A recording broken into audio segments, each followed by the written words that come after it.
All right, guys, let's see if Israel Adesanya versus Alex Pereira is the fight you want. And that's what I'm doing right now. You have no idea what's in this piece. You only have the thumbnail that I put out for the world, and I put Adesanya versus Pereira. But I put it there not to discuss it. I want to know if you care. It's got a very strange feel to it for me. Feels like the right fight. Feels like exactly the fight that should be made. I cannot suppose for you any other fight at middleweight that I would want to see more or that would be more appropriate. I will admit for you, I did think for a period of time, even if it was a couple of days, I thought perhaps Pierre was going to leave the division and go up to 205 pounds. No, I thought perhaps he was going to do that because he said as much before. He said when Glover is no longer in the way, I'm going to go up to 205 pounds. Okay, great. These two guys didn't call for the fight. I'm trying to think a rematch in the history of our sport. I'll go all the way back to 1993. I'm trying to think of a rematch that ever took place where neither guy asked for it. And Pereira went one step further, just so you understand. Like, this isn't just that he didn't ask for it. He went on Ariel Helwani's show. I saw it. How do you like this for memory? I saw him sitting down in studio with Ariel. Pereira tells the interpreter, and the interpreter tells Ariel, we don't want to fight Izzy next. We feel as though we have taken enough from Izzy. We've hurt him enough. We've done enough damage. He's young in his career, and he can rebuild. He gets me out of the way, he can go back to being the champion of the world. Now, as condescending as that might sound, he actually kind of said it like a gentleman, and you could also sense the sincerity. This wasn't tough guy talk. It was the opposite of promoting. It was demoting. It demoted a fight between those two. Now, Pereira did finish it by saying, Adesanya gave me the opportunity to get this belt that I've got right now. So though I don't want to fight him next, if he asks me to, I will say yes for him. A respect to my foe. And there's something about that, guys, that we just get. Shakespeare referred to that as hail fellow well met.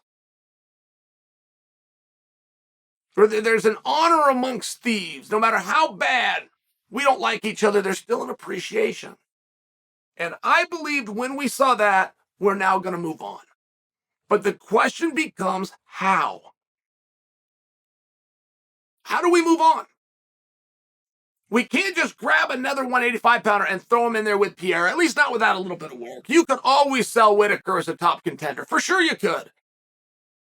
This business with Chimaev, like there's a little bruising, a little damaging, but you could fix it and move on. It'd just be really hard to make believe that somebody is a number one contender over Adesanya, who not only beat everybody, he's beaten them twice.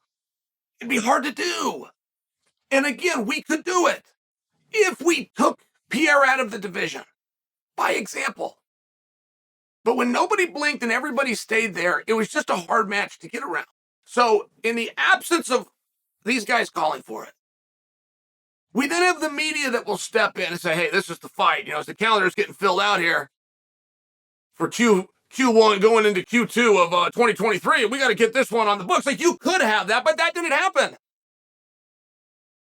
The media did not call for this fight. Okay, great. Well, you could have the team doing it. You could have members of the team. I mean, don't forget, Islam's not calling anybody out right now, but eventually Javier Mendez or Khabib, eventually somebody speaking for Islam is going to. But that's not what happened here. As a matter of fact, Eugene Berryman went in the opposite direction and said, I don't want to fight Pierre this quickly. I wanted my athlete to have more time, more of a break. Now, Coach Berryman, as arguably the most successful MMA coach of the last 5 years, as arguably the most successful right this second, I wish he would have expanded on that because I'd be curious what he had to say. When he said he wants his guy to have more time. More time for what? Is it more time to dwell? More time to feel that burn and that pain. That's a real thing. Daniel Cormier, after he lost to Jon Jones, didn't even return to TV. He needed a break. He needed to stay home. He needed to be depressed. He needed to feel that so that when he came out, he could use it to grow. Is that what Coach Behrman's talking about? Is it more time to study tape? Is it more time to recover? Is it a neurological issue and it has to do with the knockout? I'm asking questions, not answering them. I would have liked a little bit more. Either way, I'm not only making claims, guys, I'm then citing my source. It's Journalism 101. I told you neither fighter called for this. I then quoted what Pereira said. I told you the media never called for it. I told you that their inner circle, in this case, Behrman, actually went the opposite way. So now I'm wondering, do you guys want to see the fight? I think it's going to do fine. I just think if you're ever telling a story, which is all promotion is, you got to have the who, what, why, and where. You must have the 5 W's. Who, what, when, why, and where. If you don't have those W's, all 5 of them, you don't have a good story. If you don't have a good story, you can't sell. I mean, do you guys understand how this works? It's pretty basic and straightforward, but what does happen if Izzy wins? It's a huge flaw in the plot. If Izzy wins, don't we have to go to a trilogy? I mean, isn't that just what you do? Both guys stay there, nobody leaves the weight class, so we go to the trilogy. I mean, don't you have to? What if Izzy doesn't win? I mean, what does he do then? Retire? What does he do? I can no longer be the champion, I'm going to retire. Or I said, hey, I like doing this, and it's all I know to do, and I'm going to go do it a few more times, and I'll be a gatekeeper, right? Like, you only got so many options. He's going to come back and run out the clock and get Pereira to leave the weight. Then he's going to come and pick up the belt that Pereira left behind. And maybe, but I don't think so. I think it starts to get a little bit weird. So what happens if he wins? And what happens if it goes the other way? Let me answer that question before you guys start going down different opportunities. It needs to be made perfectly clear by these two and by the storyteller himself. We are done here. You guys got this little beef that goes back. It goes back to your little amateur sport of kickboxing, or do your next kickboxing fight, and then the thing that we did at Madison Square Garden, and we are done here. I don't care what the final score. I don't care if it's 3-1, 5-1, 2-2. We're going to be done on this night. You two are going to shake hands and you are going to walk away. You are going to live with the result. This sport stays alive. The lights stay on because of one thing, which is anticipation. Not 2 things, not 3 things, not entertainment, not heart, not grit. One thing. Get somebody to buy it ahead of time, which is where it must be purchased in this kind of a business. Just anticipation. All the sport is, just so you understand, is conflict and conflict resolution. That's all that you're seeing. MMA did not start this. Court TV started this. Court TV realized there's a market where you don't have to be overly informed. As long as we're going to have a conflict and we're going to have resolution, I'll tune in and watch. What I'm suggesting for you guys is nothing has been resolved by these guys. And they've been in there 3 times together.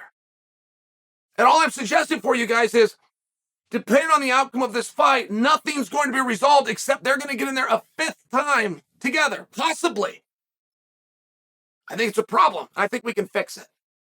I think Adesanya doesn't close the night out as well as Pereira does because Adesanya lacks urgency. I think Adesanya is well in command by the time that final round rolls around. He's got this thing licked. I dealt with this guy. Now I just got to beat the clock. I think it would create an urgency with Adesanya. I think it'd be very helpful if Adesanya is the one to come out and say it. But Pereira deserves this too. We can't just keep running the same guys out there. So I'm asking you, and this really isn't going to be your guys' opinion. We have to leave me comments. It's going to be real straightforward. You don't know what I just talked about here. I put Pereira and I put Adesanya 2 in the thumbnail. You can hire auditing and accounting firms. You can have all these bean guys that make up a ton of lies. It's the number one thing about that industry analysis. The number one thing they do is they have a whole bunch of lies. Or you can just come to Chael Sonnen's YouTube page. And you can just see what the audience wants. And I told you guys until I was blue in the face, you did not want Prohaska and Glover Part 2. And you didn't want it so much that you ended up not having it. So I'm curious. So we're all going to find this out together. We're all going to look down at that little number together and see if we've got a good idea here that the world, our community, is looking forward to or not. That idea is called Adesanya Pereira Part 2.